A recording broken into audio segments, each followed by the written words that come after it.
नमस्कार, मी रेणुका. तर तुम्हा सर्वांचं माझ्या यूट्यूब चॅनलमध्ये फार फार स्वागत आहे. तर तुम्ही अगर गहू पिठाचा कोणताही नवीन आणि कमी तेलाचा नाश्ता बनवण्याचा विचार करताय तर विश्वास ठेवा, हा नाश्ता फक्त तुमच्यासाठी आहे. मग उशीर कशाचा, चला सुरू करूया आजचा व्हिडिओ. मग ही रेसिपी बनवण्यासाठी सर्वात आधी आपल्याला एक मिक्सरचं भांडे घ्यायचं आहे आणि यामध्ये 1 कप गव्हाचे पीठ घालायचं आहे. तर तुम्ही इथे गहू पिठाच्या जागी तांदळाच्या पिठाचा पण वापर करू शकता. त्यानंतर मी इथे 1 कप शिजवलेले हिरवे मूग घेतलेले आहे. तर तुम्ही इथे मुगाच्या जागी मटारचा पण वापर करू शकता, नाही तर कोणत्याही दुसऱ्या भाजीचा पण वापर करू शकता, जसे मेथी असो या पालक असो. तर आता आपल्याला हे उकडलेले जे मूग आहेत ते या मिक्सरच्या भांड्यामध्ये घालायचे आहेत.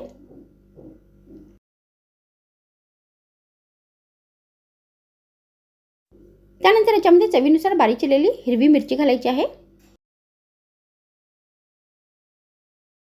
मग यामध्ये 1 कप बारीक चिरलेली कोथिंबीर घालायची आहे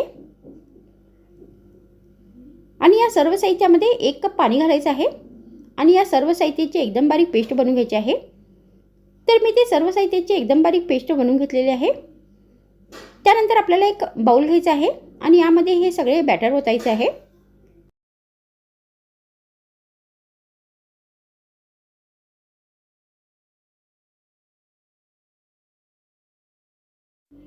मग आपल्याला याच्यामध्ये चवीनुसार मीठ घालायचं आहे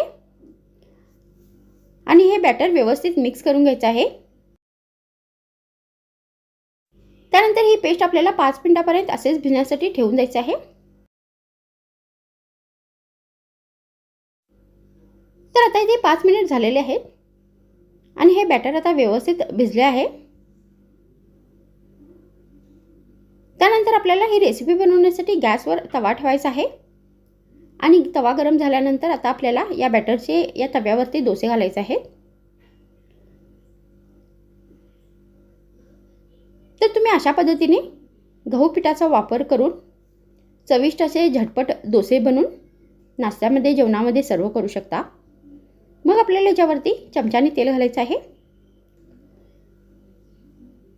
आणि हा डोसा पलटवायचा आहे आणि अशाच पद्धतीने हा डोसा आपल्याला दोन्ही बाजूनी व्यवस्थित भाजून घ्यायचा आहे.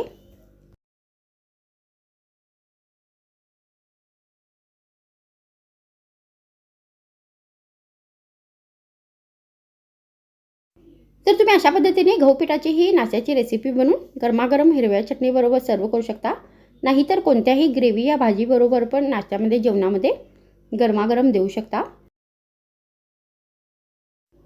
तर मग आजच्या व्हिडिओमध्ये इतकेच. पुन्हा भेटूया आणखीन एक नवीन व्हिडिओमध्ये. तर मग थँक्स फ्रेंड्स वॉचिंग माय व्हिडिओ.